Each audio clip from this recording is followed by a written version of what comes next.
Долг – это не деньги, долг – это уважение. Так говорил Тони Сопрано в популярном сериале. Айтхан лафына бак. А как относились к долгу в Крымском ханстве? Менам Адам Сеттар – это Дефтер Stories, реальные истории из судебного журнала. В деревне Ерлешме жил себе Али, сын Хашима, обычный крымско-татарский ахай. Не герой, простой крестьянин. Однажды он приходит в суд и говорит: да, я должен 60 алтынов, и не кому-нибудь, а двум маленьким сироткам – Алиме, Ве Эмине, дочерям покойного Эми Дин Мухаммеда.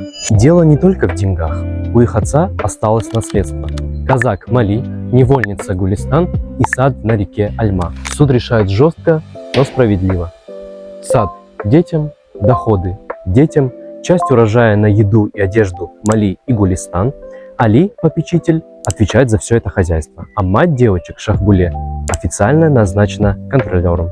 Суд не наказал, а напомнил: общество держится на тех, кто выполняет обещания.